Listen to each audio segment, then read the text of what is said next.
Controversy has erupted in the Chinese province of Shenzhen. It started when a wealthy acupuncturist chose to illegally construct a traditional Chinese temple and garden on top of his expensive apartment building. Of the many problems the structure created was that the rooftop is supposed to be accessible to the public, or at least to the building's residents. However, access to the Rooftop Temple has been restricted and included a fingerprint ID security system for the door. Eventually, building manager Chen Jiatao stated that the temple owner must open the space to residents. He went on to state the previous building manager once told him that the temple was constructed by a powerful Chinese official who lives in the building. Don't you know, this person is an official. He has friends in high places, so it's useless. Residents of the ritzy apartments on the higher floors have complained about the lack of access from a safety point of view. Should a fire erupt, the roof may be their only means of escape. As China's economy begins to produce more and more wealthy individuals, situations like this have become a concern for many regular Chinese citizens. The extra weight on the structure was also the major concern. The disregard for laws and regulations, along with a lack of safety concerns among the wealthy, has sparked outrage over abuse of privilege. Officials finally ruled that the doctor must remove the structure within 15 days. Reports indicate that he plans to use the same crew to demolish the structure that he used to build it. Cardinal Joseph Zen has been involved with the Occupy Central movement in China for some time now. In recent months, Occupy Central has been planning specific acts of civil disobedience throughout Hong Kong's financial district.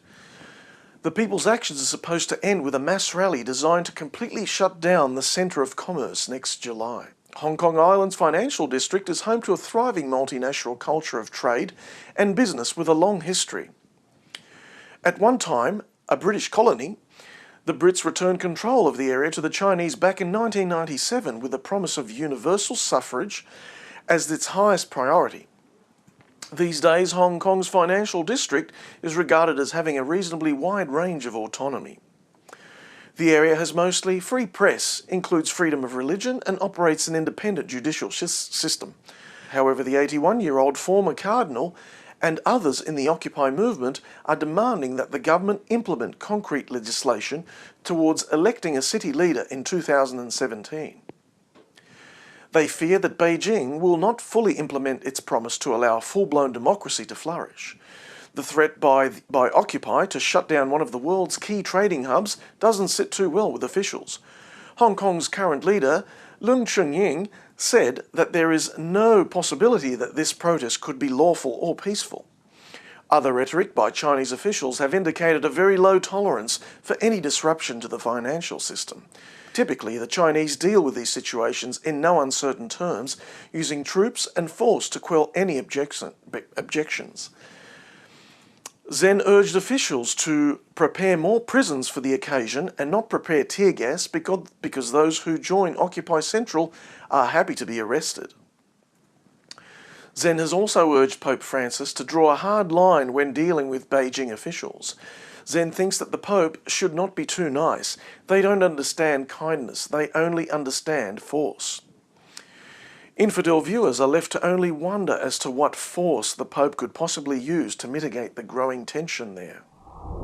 A biopic of Pope Francis entitled Historia de un Cura, or A Priest's Tale, is in the works. It will be directed by Alejandro Agresti, who, according to Variety magazine, said about this movie, "I'm more concerned with getting inside this very singular person, his decision to follow his vocation, and how he combined his faith and reason, having studied as a Jesuit for 14 years before being ordained." Notably, Jorge Mario Bergoglio is the first Jesuit and the first Latin American to become Pope. Actor Rodrigo de la Serna will play the role of Bergoglio.